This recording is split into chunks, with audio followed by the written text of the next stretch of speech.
Welcome to Association Edge, brought to you by Kelly Dando Consulting. Here we share practical advice, smart strategies, and proven tips for leading boards, managing associations, and growing stronger organizations. Whether you're a board member, a volunteer, or an association professional, you'll find insights to help you lead with confidence and make an impact. This is your edge in association management. Let's get started.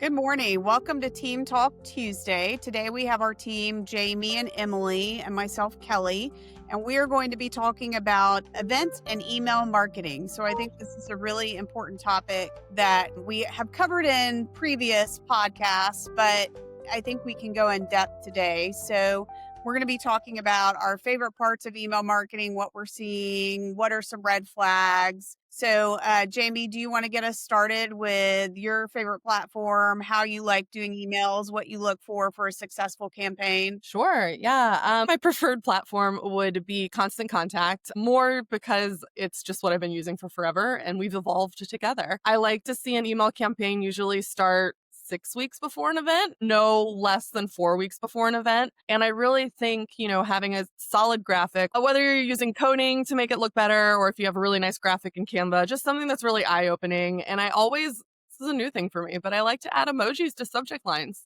I think it makes the email stand out. So that's very high view of what I like. Emily, what about you? I like the same. I definitely think checking the open rates is huge once you do send your emails. What do you want to see for an open rate for the two of you? Percent. What is a realistic open? For me, I think if we hit 30%, I feel like 30% is typically the industry standard. And it's funny because Emily and I just checked an email. So we're doing coding for emails where we'll use HTML, we'll code the email. And we just wanted to see if we would get better open rates. A lot of it we're using AI to design. And the answer is no, we're not getting better open rates, but it looks a little bit nicer. And Emily and I were checking open rates for one association. And Jamie noted, I think we had, what was it, Jamie, a 75% rate, which is great. Which is high. phenomenal because that email was sent to members and non-members. So I feel like when we have really large lists, so for example, one of our chapters in Dallas has a huge distribution list. They have, I think, 1,000 people on their list. When we hit 30, 40%, to me, that's pretty awesome. How do you know the email has been to spam versus hitting somebody's inbox? What do you two look for? I look for, if you go and you can see what links people have clicked, if someone's clicked every link in the email, including all the social media, and you know that they're already following your social media, or they're a member, then you can tell that actually went to their spam checked it out and either sent it to the inbox or sent it to the actual spam box. So that is one issue that we've dealt with, and having a domain that gets the emails, is validated is helpful as well. Yeah, I think this day and age, you have to validate domains. Jamie, what are your thoughts? Oh, I completely agree. I've had some people recently who've been blacklisted and we're trying to figure out why. I mean, I sometimes think technology might be a little too smart for all of us. Yeah. It's really frustrating, particularly when we have a board member, which Jamie and I had this last week. A board member was not receiving emails, and that chapter used Constant Contact, and we can see he's on the list. We can see he's getting emails delivered. So at that point, it's unfortunately up to their IT provider to whitelist us. We can only do so much. And then we have members that will click on unsubscribe by accident, and we have to send them the link to resubscribe. Those are challenging. I've even had a spam filter in clicking all of the links, click the unsubscribe for one of our members. And that was a real, I had never seen that one before. That was a real frustrating situation because her spam filter clicks it every week, I think. So hopefully her IT department will get that resolved. But that was the first time I'd ever seen that. I feel like spam filters are getting smarter and smarter, and it's more difficult to get our emails delivered. What do y'all think? Yeah, be nice to the robots, y'all. Yeah. I think too, when I've had people ask me, I think this must be going to spam or it's not showing up, I always give them the language to send to their IT department because sometimes they don't even know the wording to use or what to say to find out, and tell them like, this is where the email would be coming from. This is the email address it's coming from, so that they know exactly what to say to their IT department to get us. Yeah. I've on even the had list too. a member recently who isn't getting the emails, whole big rigmarole of trying to figure out what's going on. But then I found out that other members who are in their office are receiving the emails. So that's That's a it. fun mystery, right? So, Yeah, so it makes you wonder if maybe I've even had a member that sent all of the National Association emails to a particular folder, not realizing that the chapter emails could have the same domain. And mhm. so all of their Oh, emails were going to the same folder, and it took them a while to discover that. So I think okay. sometimes we have to be detectives in helping them figure out where to get their email. In terms of engagement, so we talked about using AI to create emails. It's funny, before this podcast, we were talking about it amongst ourselves, and Jamie does not like the coding issue, but I think Emily and I like it. I like it more and more because it can change up the design and give us some creative ideas. Some fresh. Jamie, what is it that Yeah. you did not like about it? Think they look great. So we'll start with that. I don't like that if I have to edit it for a following follow up or the next week or whatnot, that it's not easily editable in the CSS format. Yes, we have to recode it. But what's interesting is last week, Jamie and I ran across a platform. So we're onboarding a client for GlueUp.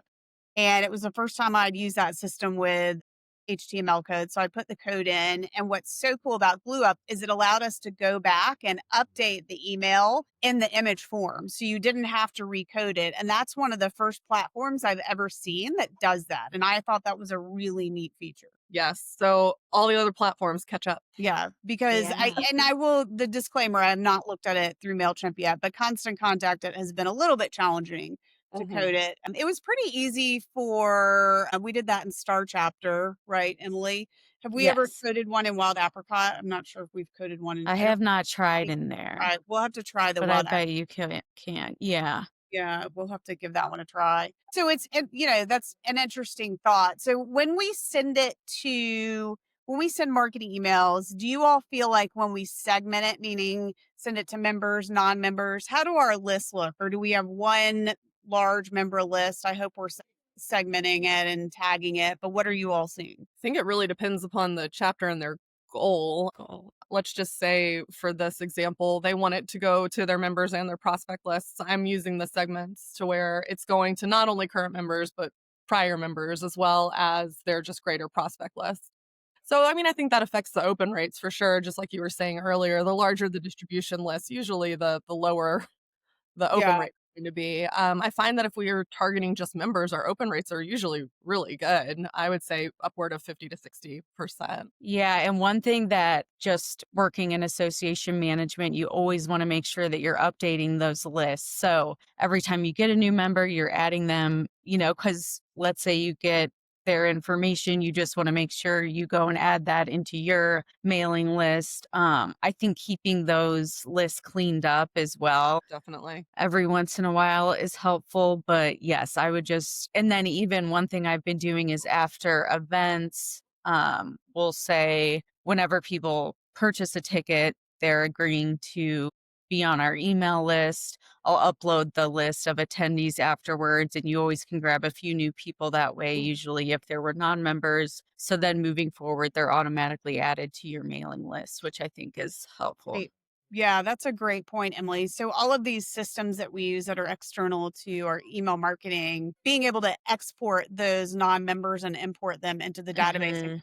capture them is pretty important. So when you're doing that, or how are you segmenting them? So I'll do prospects as, a new segment, and then I'll tag. I always like when I upload the new membership list each time, I put those in 2025 members. Hmm. And then later on, when we're doing members only type things like a ballot, that's easily there. So yeah, that's how I do mine. One of our clients, we actually have one really big event for them, and we have a ton of non-members attend. And I love that we've segmented that list for that particular event. So when the event rolls around next year, that's who we send that particular advertisement to. And we might have some that are members or non-members, which we're actually going to be talking about the member non-member pricing in the next podcast. So join us for that because that's going to tie into this a little bit. But I feel like you might have some members that say, hey, I only attend this one session, and we want to be able to capture those members and invite them year after year so they keep coming back. So I think segmenting them that way is really important as well. Definitely. Let me ask you Yeah. for email campaigns. So I have one chapter who plans their events far in advance. Love. When do you think they should start marketing those? So right now I have a chapter who's got events that are added through March of 2026. Mhm. And we have people who are registering for them. I think it's great. But do you think at some point We'll people start become, to ignore it. yeah, their eyeballs have become immune to seeing the same thing? I think that's always the problem. And the other thing is, I don't like to send the registration out for an event, let's say in March of next year, because the Mhm. no-show rates are so high when we do that. Because if Yeah. someone signs up for an event in November, you and I both know they're probably not going to do the March event unless they sign up for it closer. So Yeah. I really like where we have the save the date at the bottom, and I like to Mhm. not open up registration. So if I have one event open, I might open that next coming event. But I've had issues where I've opened 2 events at the same time. One is later, one is earlier, and members still sign up for the wrong meeting. And they show up and they're like, why don't I have a name tag? Well, because you actually registered for the next month. So I personally like to keep it to one event, but I know that's probably an anomaly. Emily, what do you think? I am the same way. I just had one of the clients asking, have we opened up the December registration? It's actually been in the email for weeks and weeks because they did a very nice job planning in advance. But it's like, okay, clearly you know, you're either not scrolling down to the next event Mhm. or because we focus so much on the November event, which is this week, they just haven't noticed that yet. So I think now is the time to start powering for pushing the December event, which has been out. But yeah, I agree. If you send it too early, people just kind of start to ignore it or they sign up and don't Yeah. show up. Do Well, you and the guys? really long Oh, sorry. emails Go that ahead. you mentioned, Emily, I think that's a problem too. People don't scroll to the Yeah, bottom. So how do we combat that? right. I mean, I think if you've got 4 events, it's like, how many of these things am I going to see? Yeah. So, but then What if a I don't have the registration open, there's always going to be that person that's like, hey, I want to register. Yeah. One thing I like about AdMe is that you can do like where there's just that events page and all the events are on there. Mm-hmm. So for a couple of the clients, I've put that link at the top, just like click all events here. And then people can see all of the events and click in and Yeah, that's a register great idea. at one time. And that way they don't even have to scroll through all the way. But I think, it's nice to have the details in the email as well. Yeah. Do you I think, guys use the resend yes, feature to I those am that, that yeah, annoying person who does that.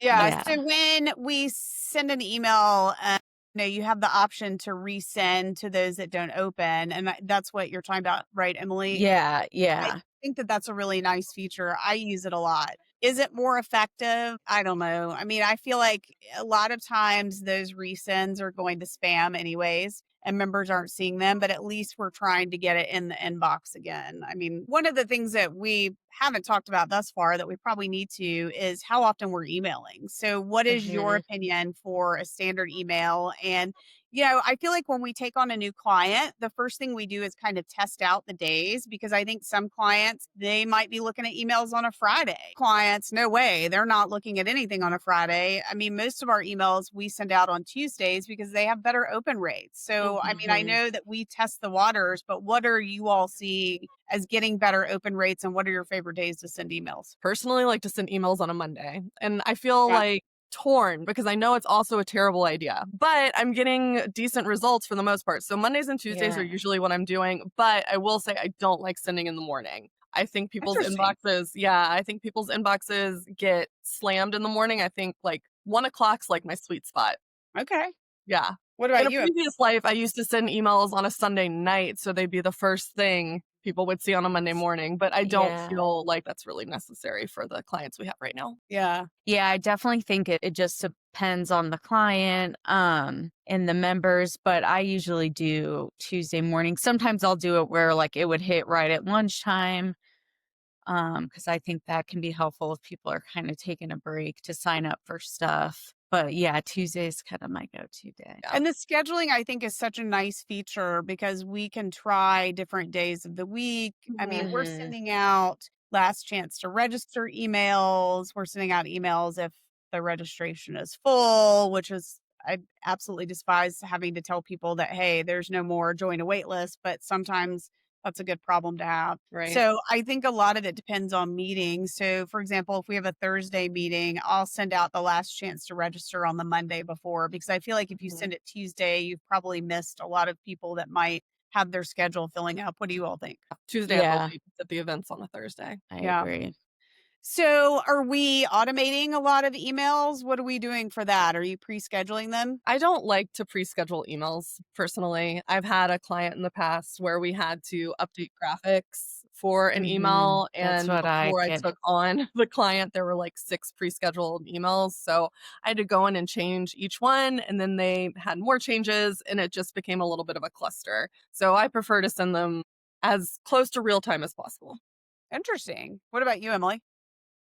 I would say it depends on the client a little. I think as you get to know them, like you'll know, okay, there's not going to be any changes on this. But let's say you're waiting to hear maybe they're going to get a sponsor for an event. I do like ones where I do think it's possible stuff would change. I don't usually schedule, but I think it's a great feature to have if I you think do. most of our scheduled emails are probably membership renewals. So, for Yeah. example, a lot of our systems can automatically populate, hey, your membership expires next week. Make sure you hmm renew, those sort of things. I think those are great to automate. Any final tips on best practices for getting members to actually open an email? Because that's the conundrum we are always in, right? With we play this game with what's the subject line? What does the email look like? Do we make it short? Do we make it long? What are your favorite things to do? I was just thinking Action needed. subject line. Yeah. Line? Action needed for when it's really something that you need them to do. I feel like you can't abuse that. Yeah. I'm telling you, I think it's emojis. Pick a cute emoji. I Well, do I like also, response requested yeah, Yeah. response, if it's or something. we've even done something tricky where like you can win something, click here to win. Those always get higher open rates. Have you all Yeah. tried those? Not recently, but you're It's I like right. a have with once in a while survey. thing. With survey emails, I definitely think offering a prize helps. Incentives definitely help with surveys for Yeah. sure. And what about sending it from a president versus the admin account? Do you feel like there's a difference in open rates doing that way? I Yes. think so.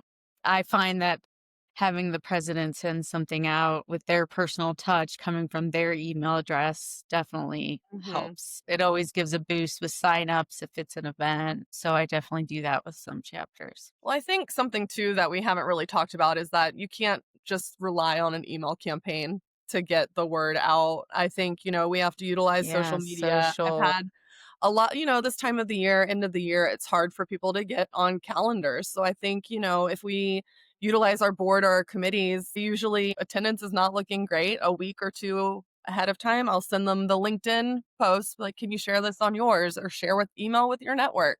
And we've Yeah. seen a lot of upticks in the chapters that we've been doing that with recently. So you can have the best email with the cutest emojis, but it's not always going to get your open rate to 100%. Yeah. I think word of mouth is Mm-hmm. still a great method too. Social media, word of Yeah. mouth. Another thing too is, you train your members so they know when to look for emails. I think, you go back to having previous episodes. If you have a calendar with all of your events, get that out there. People will Mhm. really utilize that. That's a great point that we haven't talked about is consistency in the emails. So we do have Mhm. clients that over email, they email every day. And I think that's problematic because members send us to spam. They don't like getting all of those emails because they're getting emails from the National Association in addition to local. So And I their full-time jobs. Yeah, and their Yeah. full-time jobs. I love that when we pick a day and we stick with that day because then members will look for it. For Mhm. example, I'll have a Mhm. member email me say, "Hey, I didn't get today's email." And it'll be funny because it'll be a day where like I got caught up in something and I'm just delayed an hour or two. And I love that. I love that they're looking for that email and they didn't get it and then they reach out to us. So I think consistency is the key in this marketing, particularly for a lot of our clients that are very task oriented and they like meetings on the same day of the week for the past 15 years. I think that that's important. Definitely. Anything else we want to add before we conclude this? So, what's your favorite emoji? Emily? For email? Yes, for emails. Okay. I kind of like the pointer finger that's like register here. Yeah. Use that. Really? I Yeah. think it depends on the event. I like the little golfer one. Like if it's a golf, I like the golf swing Yeah, one. I yeah. like the celebration one if it's an anniversary.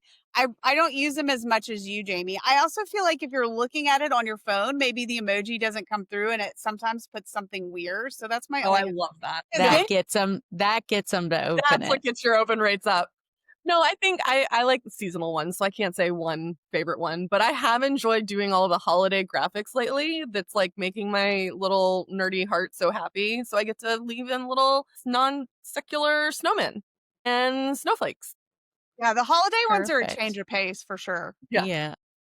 Okay, thank you to everyone for joining us. Follow us, leave comments, questions. We love seeing those, and we will see you all soon. Thanks. Tell me so your much. favorite emoji. Yeah. Tell us your favorite emoji. Bye.